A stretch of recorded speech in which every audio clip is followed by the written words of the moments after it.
The heat gun that I'm using, it's a rope cutter, so I do a lot of habitat at Passaic. So that cuts the rope when I tie the rope to the concrete blocks, and then we sink it in areas where we know that the shad are going to be, or where they're going to be spawning, so they have a little more cover, because the stripers will go back there and just destroy everything. It's terrible. They just eat everything. They eat the bluegill, they eat the trout, they eat the bass. Of course they eat the shad, so do the bass. But anyways, that's what I do the habitat for. So let's do another one, and then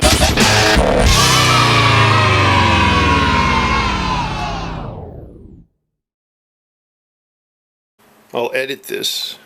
I'm going to keep it going. Screw it. Alright, here we go. So this is my lunker stick. Now this actually will go up another 13 inches. So I want to make it short. So we're only doing 60 inches for this one.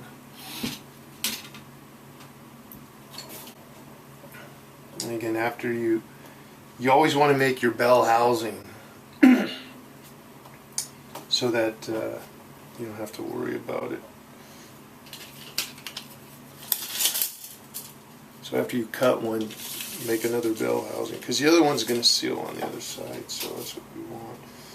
This is 60, right? We're going to go 61.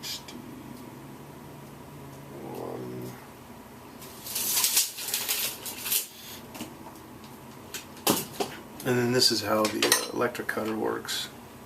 Push the button. It gets really hot. And you'll just see it cut through. It's like a hot knife through butter, basically. It cuts right through it. And it seals it on one end. It actually seals both ends. But you got to use something hot, because if you don't, you're going to have problems.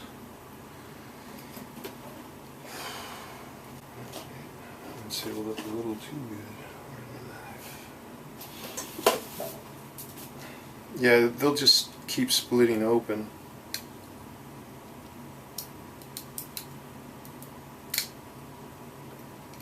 Just a steak knife, that's all I'm using. You don't have to go too crazy with everything. And then I usually spin it to make sure I got what I need. And as you push together, you can see how it comes together. And it just goes right inside.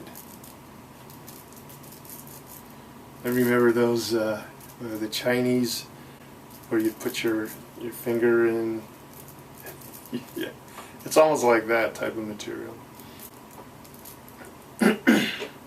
Screwdriver. And you push the screwdriver through the bell housing. And then once it's go through, it'll pop. It'll make a popping sound, like that. And then you know it's in. Alright. And then once you're here, and you heat it up, son. Which basically we've already shown, but let me do it again, because the other recording didn't really come out that great.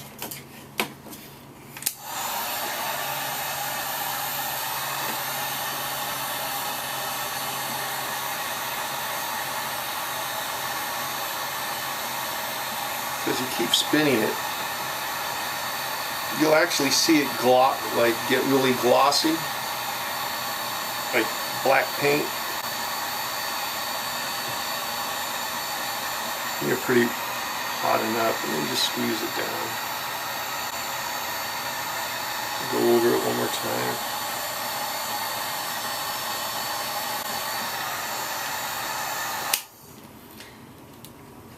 This is real time, folks. We're real time. You don't need a big, elaborate setup.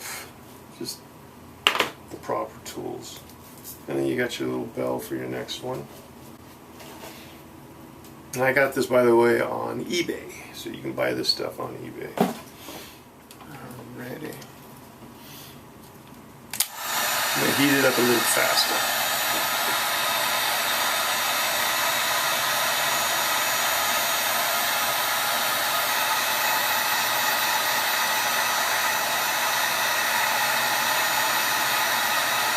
And I look for the pattern under the heat the shrink. Yeah. I'm not seeing the pattern. Yeah. There it is. There we go. And then you'll see the top shrink. Boom.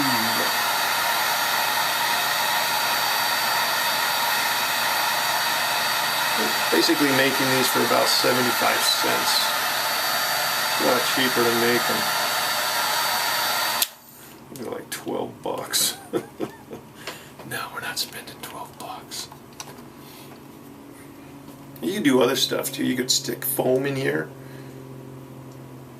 and then shrink it down. A lot of people do that. Like I said, my main thing is just to keep the rod tips from getting all smashed together. And there it is. So that's real time. It'll be like 5 minutes. Maybe.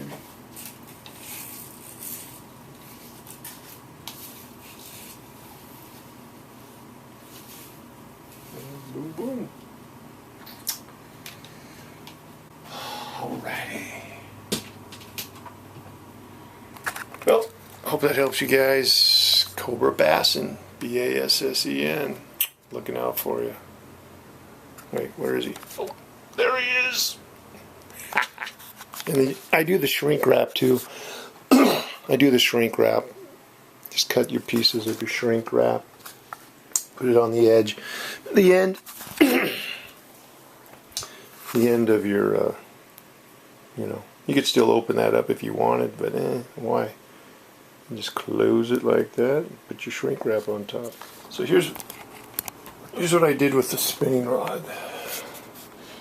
Basically, you can't cover that. It won't go over that. It will go over this one. So basically you do from the top, your tip, again. The main thing is so you don't get these tips, you know, locked in here. This is what usually happens. These tips will usually get locked in. And then that's when you have issues where all your stuff is all just ends up like that. You break off your tip all the way down. This is basically my fluke rod. This is my Fenwick Eagle, and it crushes. All right.